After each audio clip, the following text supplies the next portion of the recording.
Hai, aku Reni Safitri. Pada video kali ini aku akan memaparkan mengenai materi pada pelajaran sosiologi. Nah, sosiologi kan merupakan disiplin ilmu yang mempelajari hubungan sosial dan pengaruh timbal baliknya. Namun pada video kali ini fokusnya aku akan membahas pada bab penyimpangan sosial dan pengendalian sosial. Lalu apa saja sih yang akan kita bahas pada penyimpangan sosial dan pengendalian sosial? Yuk kita tonton dan simak terus video berikut.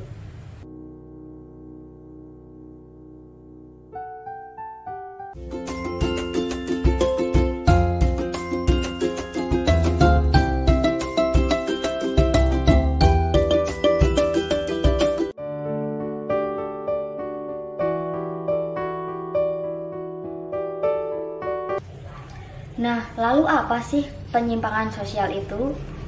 Jadi, pengertian dari penyimpangan sosial adalah suatu perbuatan atau perilaku baik yang dilakukan secara individu maupun secara kelompok yang menyalahi kaidah nilai dan norma yang berlaku di masyarakat.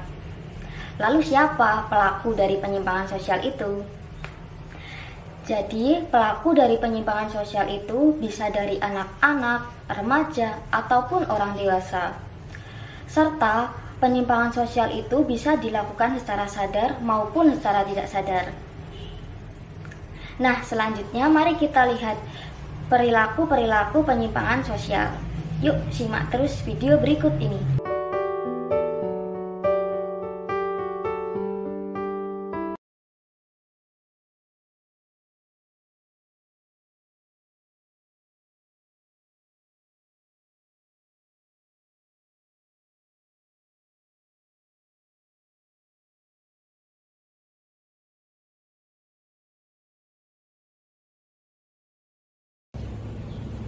Nah, sekarang sudah tahu kan perilaku-perilaku penyimpangan sosial itu seperti apa?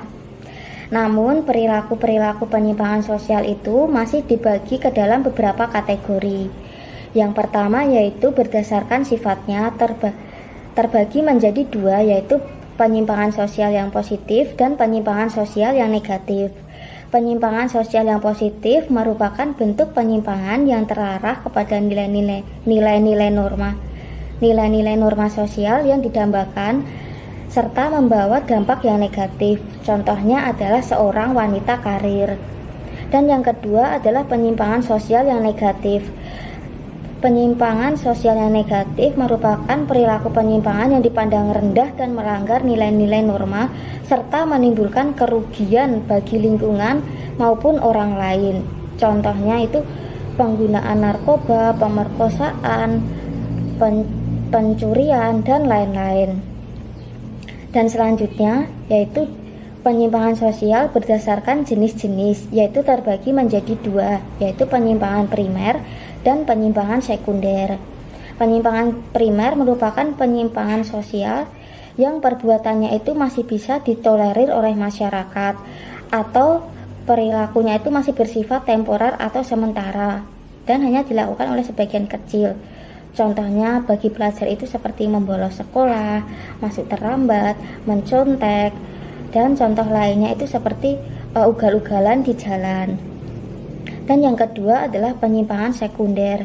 Penyimpangan sekunder itu merupakan bentuk penyimpangan atau perilaku yang sudah tidak bisa ditolerir oleh masyarakat, di mana perilakunya ini sangat menimbulkan kerugian. Contohnya itu adalah pembunuhan, pemerkosaan, dan lain-lain.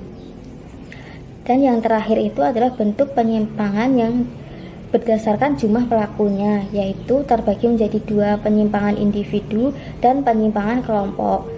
Penyimpangan sosial individu yaitu perbuatan yang dilakukan secara individu tanpa melibatkan orang lain. Contohnya itu seorang penjabret atau pencopet. Dan penyimpangan kelompok merupakan bentuk penyimpangan sosial yang dilakukan secara berkelompok. Contohnya itu adalah tawuran.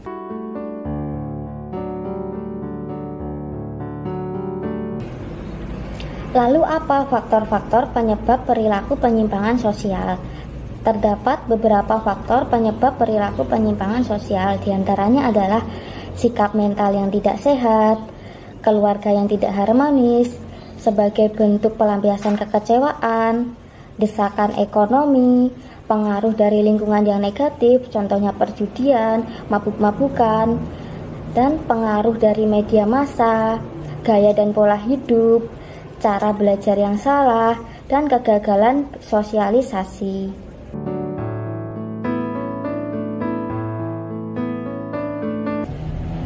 Nah, lalu apa sih pengendalian sosial itu?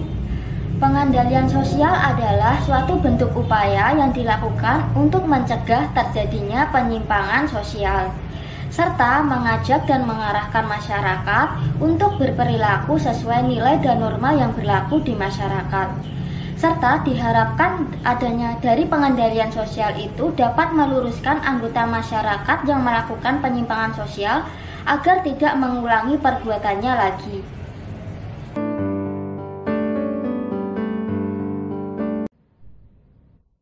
Terdapat beberapa jenis-jenis pengendalian sosial.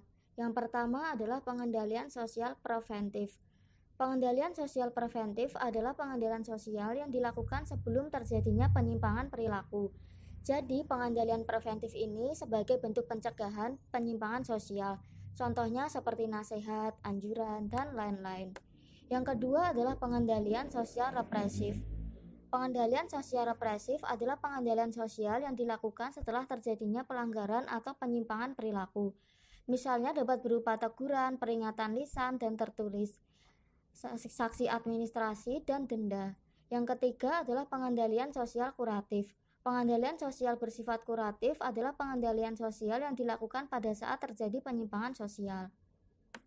Yang keempat adalah pengendalian sosial persuasif. Pengendalian sosial persuasif merupakan upaya pengendalian sosial yang dilakukan dengan menekankan pada tindakan yang sifatnya mengajak atau membimbing warga masyarakat agar bersedia bertindak sesuai dengan norma yang berlaku. Cara persuasif cenderung menekankan pada upaya penyadaran masyarakat. Dan yang kelima, pengendalian sosial koersif. Pengendalian sosial koersif merupakan usaha pengendalian sosial yang mana dilakukan dengan cara ancaman ataupun kekerasan fisik. Penerapan paksaan serta kekerasan fisik memang memiliki maksud tertentu agar bisa menimbulkan efek jera kepada orang yang melakukannya sehingga tidak lagi mengulangi perbuatan tersebut. Contohnya saja masyarakat yang sering main hakim sendiri kepada pencuri atau pencopet yang ditangkap oleh massa.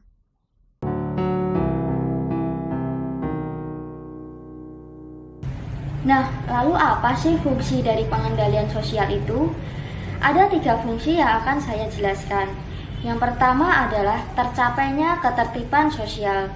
Di dalam suatu masyarakat tentunya ada nilai dan norma yang berlaku. Dengan masyarakat mematuhi nilai dan norma yang berlaku tersebut, maka akan tercapai ketertiban sosial.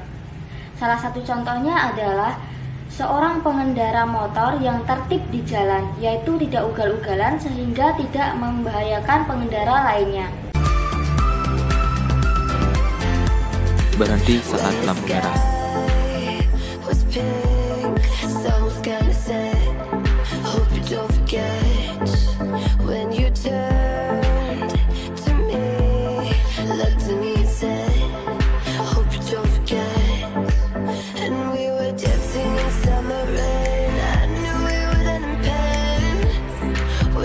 Berhenti di belakang marka jalan dan utamakan pejalan kaki.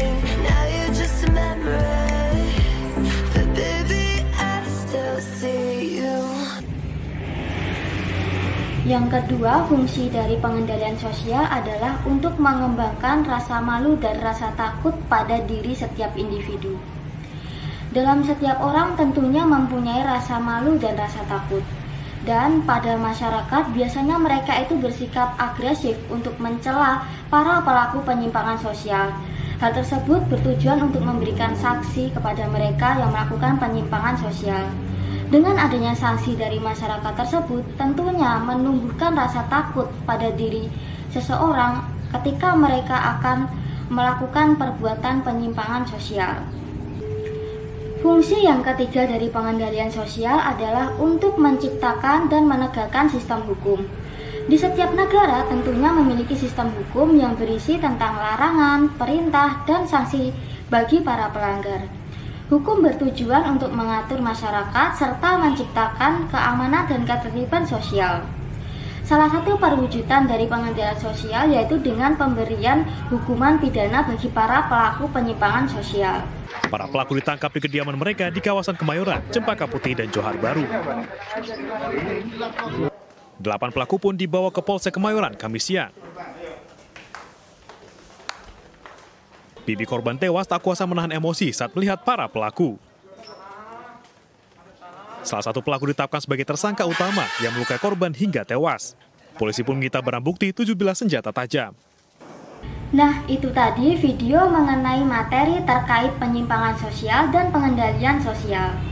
Semoga bermanfaat dan mudah dipahami.